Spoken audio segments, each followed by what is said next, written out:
Was there any other aspect of this that you kind of like really stood out to you? I know you mentioned about like the animation stuff being big budget and stuff like that, but what other things kind of made you hold this in high regard? It might be the best fantasy epic or fantasy story in recent years, because like all the other ones have had their problems, right? I'm talking about things like Game of Thrones and The Witcher and others. And none of them have really lived up to their potential in the sense that the stories eventually fall apart. And this is a very complex story with lots of characters. There's a lot going on in the story. And I don't think all of it works. And we've talked about some of those things where I'm not entirely sold on it. But it is a functioning story, right? It is it's not a mess at all, right? Everything is very focused on high quality, and there's no. And maybe if this runs for 5 seasons or whatever, maybe there will be some seams, but it was refreshing at how it was just a story that somebody told and it worked. And especially in fantasy, that is something that is rare, if not unique. Yeah. Can't think of any in recent years that have really stuck the landing on this. Season 2 is the final season of this. It is the final, okay. But they could tell many stories in this universe, right? Yeah. So they said something about spin-offs?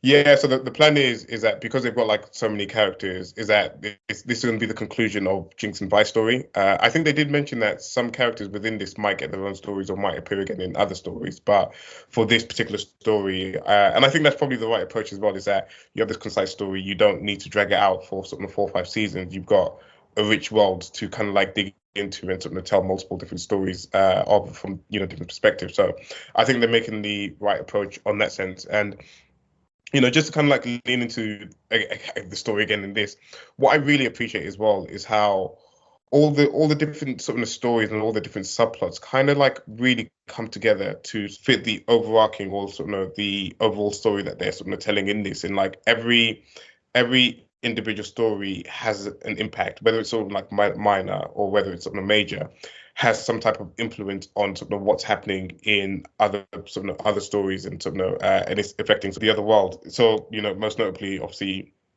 this is an obvious one, but when Jace orders the blockade of the bridges, and then that then has the knock-on effect of the Undercity and it pausing trade, and then that then has a knock-on effect of Silka having to deal with the drug baron to feel that he's like losing control and stuff like that. And I just feel like that was just like excellently done in terms of just like how all the stories just had some type of effect on everything else that was going on in the world in this.